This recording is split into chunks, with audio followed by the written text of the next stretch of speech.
안녕하세요. 소아청소년과 전문의 정유미입니다.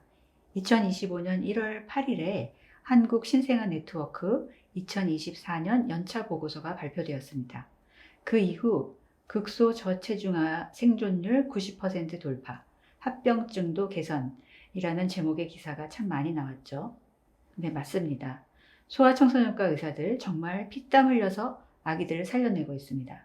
그런데 놓치고 있는 정말 무서운 진실이 하나 있습니다. 아기를 어떻게 살려내느냐에 집중하는 사이에 정작 국소저체중아가 왜 이렇게나 많이 태어나고 있는지를 놓치고 있다는 겁니다. 지금 대한민국 신생아 중환자실은 붕괴 직전입니다. 원초적인 문제는 인위적으로 만들어진 고위험 신생아가 너무 많이 쏟아져 들어오고 있기 때문입니다. 오늘은 난임시술과 다태아, 그리고 신생아 중환자실의 붕괴, 이 불편한 진실에 대해서 말씀드리겠습니다.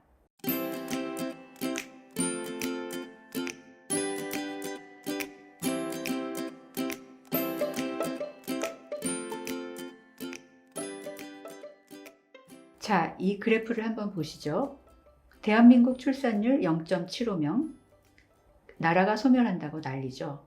그런데 이상하지 않나요? 아기는 줄었는데 신생아 중환자실은 자리가 없습니다. 2024년 KNN 데이터를 뜯어봤더니 결과가 참 충격적입니다. 1.5kg 미만으로 태어나는 극소 저체중아, 이 작은 아기들의 39.7%가 쌍둥이 이상의 다태아였습니다. 한국에서 일반적으로 다태아가 태어날 확률은 5% 남짓인데 중환자실에 누워있는 아기 10명 중 4명 이상이 다태아라는 겁니다. 도대체 왜 이런 일이 벌어질까요? 자연적으로 쌍둥이가 이렇게 늘어날 리가 없죠. 바로 보조생식술, ART의 영향입니다. 통계를 보면 극소저체중아 산모의 36.5%가 난임치료를 받았습니다. 특히 새 쌍둥이 이상은 무려 71.2%가 보조생식술을 통해서 태어났습니다. 이게 무슨 뜻일까요? 지금 미숙아 중환자실을 채우고 있는 고위험 미숙아의 상당수가 자연적인 불행이 아니라 인위적으로 배아를 여러 개 이식해서 만들어낸 의원성 결과일 수 있다는 겁니다. 임신 확률을 높이려면 배아를 많이 넣는 게 좋지 않나요? 환자분들은 그렇게 생각하실 수 있습니다. 오죽 간절하면 그렇겠습니까? 하지만 정책은 냉철해야 합니다. 지금 한국의 배아 이식 가이드라인 2015년에 멈춰 있습니다. 가장 큰 문제가 뭐냐면 35세 이상이면 배아를 3개까지 허용하는 것입니다. 생물학적으로 30대 중반 여성, 아직 임신 능력이 상당히 좋습니다. 그런데 나이만 35세 넘었다고 배아를 3개씩 넣으면 어떻게 될까요? 쌍둥이, 새쌍둥이 임신 확률이 폭발합니다. 미국이나 유럽에서는 나이가 많든 적든 배아 상태가 좋으면 무조건 1개 이식이 원칙입니다. 특히 유럽은 어떤 이유로도 2개 이상 이식하는 건 정당화될 수 없다고 못 받고 있습니다. 다태 임신 자체를 산모와 아기를 위협하는 합병증으로 보기 때문입니다. 그런데 우리는 여전히 확률을 높이기 위해 여러 개의 배아를 넣고 있습니다. 그 결과가 OECD 국가 중 다태아 출산율 최상위권, 그리고 미숙아의 홍수입니다. 이런 상황에서 이 아기들을 돌볼 의사는 있을까요? 없습니다. 2024년 6월 기준 전국 신생아 중환자실을 지키는 소아청소년과 전공의가 딱 7명 남았습니다. 70명이 아니고 7명입니다. 나머지는요? 교수님들이 당직을 서고 펠로우 선생님들이 밤새우며 간신히 버티고 있습니다. 쌍둥이 한 쌍이 태어나면 중환자실 자리가 2개가 필요하고 의료진 로딩도 2배가 됩니다. 안 그래도 사람이 없어서 붕괴 직전인데 인위적으로 만들어진 다태아 미숙아들이 계속 밀려오면 이 시스템 결국 무너집니다. 아니, 이미 무너졌습니다. 오늘 이 자리에서 난임시술을 하시는 선생님들, 그리고 정책을 만드는 분들께 강력하게 제언을 드립니다. 지금 우리 의료 시스템에는 치명적인 단절이 있습니다.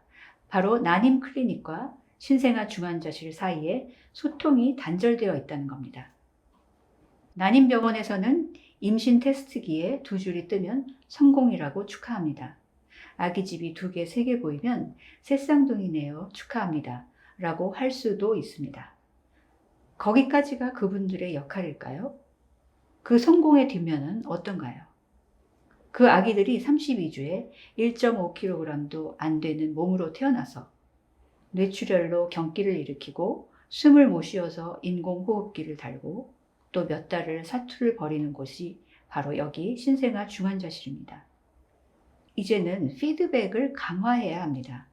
자신이 이식한 배아 3개가 결국 새쌍둥이 조산으로 이어져 그 아이들이 어떤 고통을 겪는지, 뇌성마비가 오는지, 시력을 잃는지 이 처절한 중환자실 결과를 난임 의사들도 실시간으로 알아야 합니다.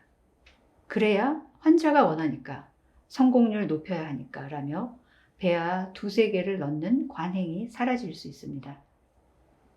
난임 치료의 진정한 성공은 임신이 아닙니다. 건강한 단태아의 만삭 출산까지가 난임 치료의 끝입니다. 쌍둥이 낳으면 한 번에 키우고 좋지라는 생각 이제 버리셔야 합니다. 다태 임신은 아기에게 평생 짊어져야 할 장애를 안겨줄 수 있는 아주 위험한 도박입니다. 40%, 60%, 90%라는 확률이 내 아기에게 일어나면 그것은 100%입니다.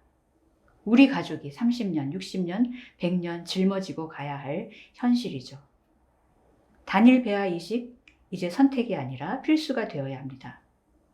현재 상황에서 배아를 하나만 이식해도 신생아 중환자실 환자 부하를 25% 정도 줄일 수 있을 것입니다. 수천억 들여서 중환자실 짓는 것보다 배아 하나 덜 넣는 게 우리 아기들과 엄마들을 살리는 가장 확실한 방법입니다. 지금 중환자실 인큐베이터 안에서 사투를 벌이는 저 작은 생명들을 위해서 빠른 시일 내에 정부가 배아 이식 가이드라인을 개정하고 또 산과와 소아청소년과 난임 전문의와 신생아 전문의가 손을 잡아야 합니다. 살려내는 것도 중요하지만 아프지 않은 아기로 태어나게 하는 예방이 먼저입니다.